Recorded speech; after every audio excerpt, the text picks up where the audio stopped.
باتیں کرتے ہیں. اس سے پہلے جو ان کی عزت مقررین کر کے میں اب اور مزید عزت نہیں کروں گا, میں پھر ان کو تھوڑا سا ادب سے ہی مخاطب کروں گا کہ یہ جو آپ جاہلانہ باتیں چند ووٹوں کی خاطر, لیکن یہ آپ کی خام خیالی ہے.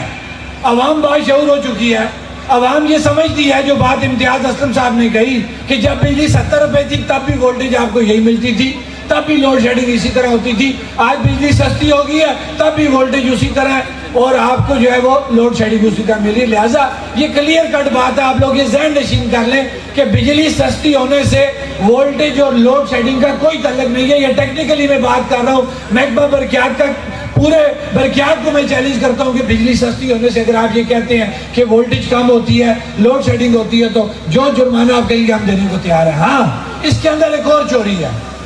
آپ نے دیکھا ہوگا کہ محکمہ برقیات کا نارمل کا بجٹ ہوتا ہے, ہر محکمے کا نارمل کا بجٹ ہوتا ہے, ڈیولپمنٹ کا بجٹ الگ ہوتا ہے. نارمل کا بجٹ محکمہ برقیات کا وہ بجٹ ہے جس کے اندر ہر سال یہ لائن مینٹیننس کے نام پہ کروڑوں روپے جو ہے یہ ہر ڈسٹرکٹ کو جو ہے وہ استعمال کیے جاتے ہیں. سنا ہوا نا یہ بات؟ تو اگر یہ وہ پیسہ اس پہ ڈاکہ نہ ڈالتے اور ہر سال آپ کے ٹرانسفارمر بھی بڑھائے جاتے, آپ کی جو لائنیں ان کو اپ گریڈ کیا جاتا, تو آج وولٹیج کی کمی اور لوڈ شیڈنگ کو آپ کبھی بھی فیس نہ کرتے. یہ قصور بھی سارا حکومت کا اور محکمہ برقیات کا ہے کہ انہوں نے کرپشن تو کی, کروڑوں کا بجٹ ہر سال استعمال کیا, لیکن اپنے سسٹم کو اپ گریڈ نہیں کیا. لہٰذا اب یہ نہیں ہو سکتا کہ چوری ڈاکے آپ ڈالیں اور عوام جو ہے وہ اس لو وولٹیج کے عذاب سے گزرے, لوڈ شیڈنگ کے عذاب سے گزرے.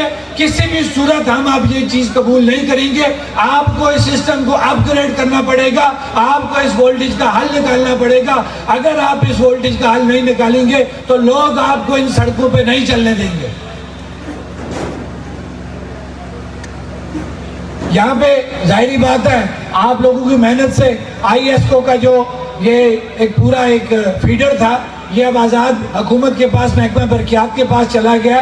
تو کلیئر سی بات ہے کہ جہاں پہ آپ نے سیاسی رشوت کے لیے اسی بجٹ کے اندر 1300, 1200, 500 پوسٹیں رکھی ہیں لوگوں کو سیاسی رشوت دینے کے لیے, تو یہ بات بتائیں کہ سسٹم تو آپ کے پاس آ گیا, اس کے لیے اس کو چلانے کے لیے آپ نے ابھی تک یہاں پہ اسامیاں کیوں نہیں فائنل کی, تاکہ وہ لوگ جو یہاں پہ جن کا ذکر کیا میں ان کا شکریہ ادا کرتا ہوں جو سٹاف یہاں پہ موجود ہے کہ وہ اپنی ہمت سے زیادہ یہاں پہ کام کریں. لیکن حکومت کی اور محکمہ برقیات کی ذمہ داری بنتی ہے کہ فوری طور پہ اس فیڈر کے مطابق یہاں کا عملہ تعینات کیا جائے تاکہ لوگوں کو بر وقت ان کی کمپلین جو ہے وہ حل کی جا سکے.